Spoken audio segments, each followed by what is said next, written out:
আর না হোক, আমাদের থেকেও আগে আমাদের খাওয়ার ক্যান্ডিডেট রেডি হয়ে গেছে।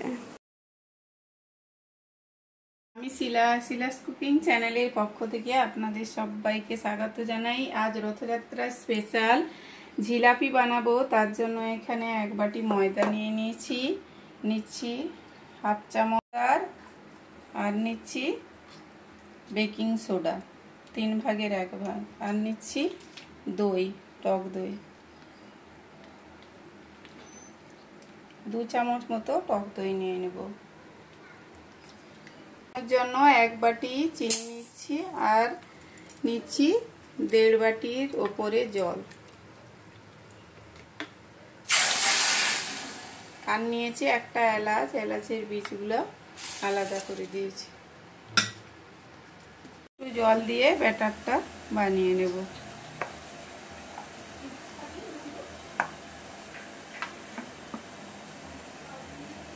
এখন দেখুন ব্যাটারটা ভালো করে ফেটিয়ে নিয়েছি।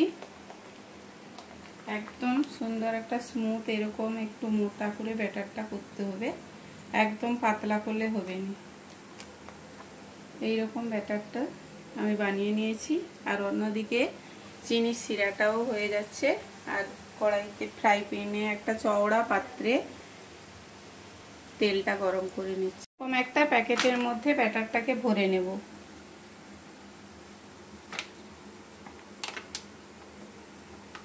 ফুড কালার দিয়ে দিলাম,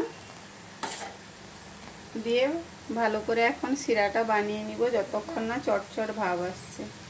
এই পলিথিন বা চিনির প্যাকেটের একটা কোণ করে আমি ফুটা করে নিচ্ছি। হয়তো খুব ভালো করে বানাতে পারছি না, কিন্তু এরকম বানালেও স্বাদে কোনো কম হবে না। এখন উল্টে দেব। দেখুন কতটা সুন্দর হয়েছে। বাড়িতে অবশ্যই বানাবেন। আর রথযাত্রা স্পেশাল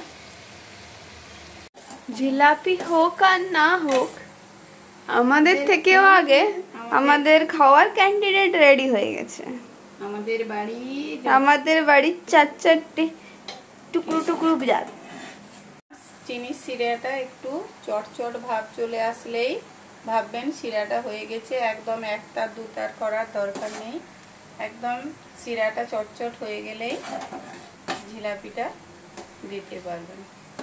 আমার চিনির শিরাটা রেডি হয়ে গেছে। এখন জিলাপিটা ভেজে চিনির শিরার মধ্যে দেব। রেডি হয়ে গেছে। এখন জিলাপিগুলা তুলে দিয়ে দেব চিনির রসের মধ্যে। এখানে দেখাবো।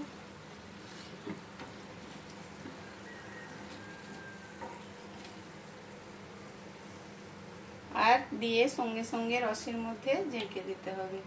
আবারও আমি 3টা দিয়ে দিলাম, আর চিনির রসে ডুবিয়ে দেব।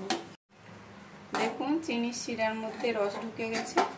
এখন উঠিয়ে রেখে দেব। কতটা সুন্দরভাবে রসটা ঢুকে গেছে। এখন চিনির শিরা থেকে তুলে দিচ্ছি।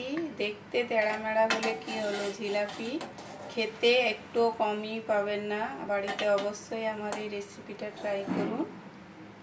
আর পুরো রেসিপি দেখতে থাকুন। একটা ব্যাচ আমি ভেজে নিয়েছি। আবার একটা হাতের বাঁকা জিলাপি খেতে একটু কম হবে না। অবশ্যই বাড়িতে আমার মতো করে ট্রাই করুন, দেখবেন একদম জিলাপির ঢাই প্যাঁচের একদম জিলাপি বানাতে পারবেন আমার মতো করে। অবশ্যই ট্রাই করুন। আর শিলাস কুকিং ভালো লাগলে প্লিজ চ্যানেলটা লাইক সাবস্ক্রাইব করুন। রথের মেলায় যাওয়ার দরকার হবে না এরকম জিলাপি থাকলে। করে ভেজে নিয়েছি। এখন উঠিয়ে রসে দিয়ে দেব। এরকম বাড়ির একদম সুন্দর হোমমেড জিলাপি বানাতে পারলে আর দোকান থেকে জিলাপি কেনার দরকার হবে না। দিয়ে সঙ্গে সঙ্গে রসের মধ্যে চুবিয়ে দিতে হবে, ডুবিয়ে দিতে হবে। একটু হালকা রসটা ঠান্ডা করে নিয়েই বানাতে হবে, না হলে জিলাপিটা নরম হয়ে যাবে। আবারও উঠিয়ে নিচ্ছি। সুন্দর করে বাড়িতে তৈরি জিলাপির থেকে এর থেকে ভালো আর